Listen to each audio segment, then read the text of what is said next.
Hello. Today I will be talking about how constructism curriculum design shifts when we move from in-person learning to an online learning environment. This is something that we all probably was exposed to during the midst of COVID. Kids from as young as 4, 5, 6 years old up until working adults were transformed from in-class to online learning.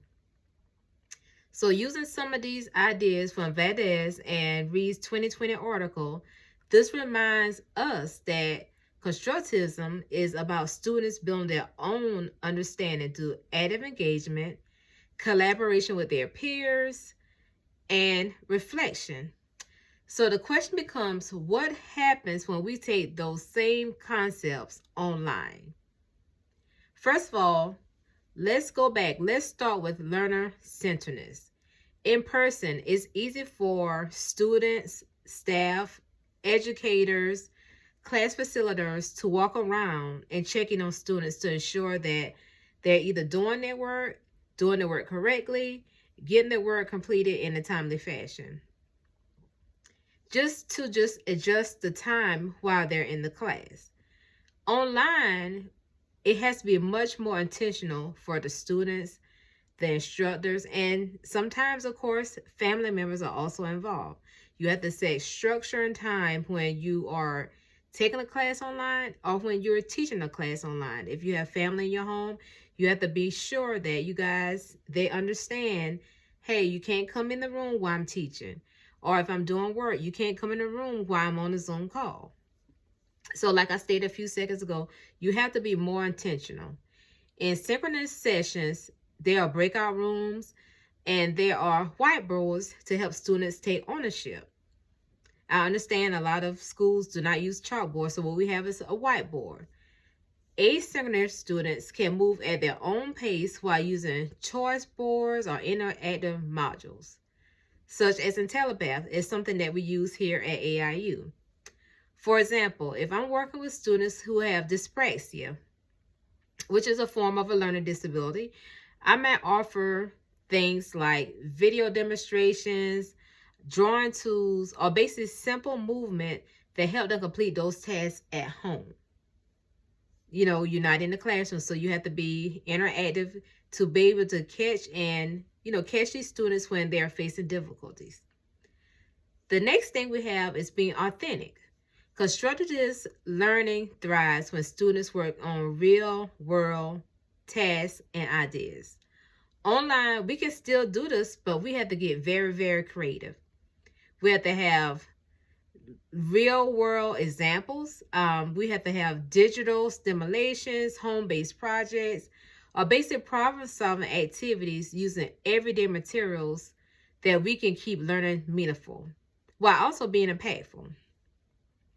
Collaboration is a huge thing. Constructivism assumes that learning is social.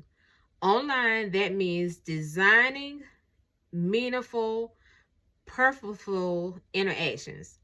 Breakout rooms, we have shared documents, we have peer videos, in which I'm doing at the current moment, and responses. We have discussion boards that we all can, participate and support. We can give our peers, if you're a teacher, you can give them, pointers. So it's very interactive. So the key to making sure students aren't just participating, but actually building ideas together, and in most cases, learning from each other. It has been proven that students, no matter how young or how old they have the ability to learn from their peers. Reflection is something else online learning can actually enhance. You have to be very independent. Tools give students time to think. The videos that my professor have shared in this current class, in past classes, have been very instrumental in me learning. It helps them to connect new learning to what we already know. Finally, one thing I want to speak about is teacher facilitation. In person, we have to guide learning through observation and questioning. Online facilitation becomes more intentional. through personalized feedback, targeted prompts, and adaptive learning pathways. The goal is still the same, helping students make meaning and not just absorb the information. So we can all read a book, we can all read an article, we can all listen to a video, but you have to be able to absorb that information in order to truly learn the subject at hand. So overall, moving from in-person to online does not water down education. This has been a constant theme where some people argue if you're online, you're not learning. You have to be in the classroom, you have to have the pen and paper, you have to have the notebook, you have to have the sticky note, you have to have the highlighter, the Sharpies, whatever people did years ago. But learning is not a one-fits-all tool. People learn in different ways. So online requires discipline. For students, it requires instructions to be thoughtful while using intriguing designs from their structures. In conclusion, learning can thrive in any environment, whether it's in person, whether it's online, maybe it's a mixed model of education. But anyone can learn if they have the ability to learn, if they want to learn. And like I stated a few seconds ago, education is not a one-fits-all. As the world grows and as we change, as we face other difficulties in life, some students may face learning disabilities and other challenges that may create blocks in them being able to retain the information. So that's why it's important that we are ever changing in education. And having classes online, having classes in-house gives the students the ability to choose their path.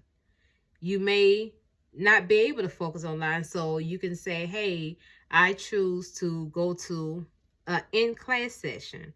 Or as years go by, you say, hey, I wish to go online. I don't want to spend an hour driving to and from school every day after working all day. So learning can be done in any type of environment. People have the ability to thrive in any type of learning environment. Thank you guys.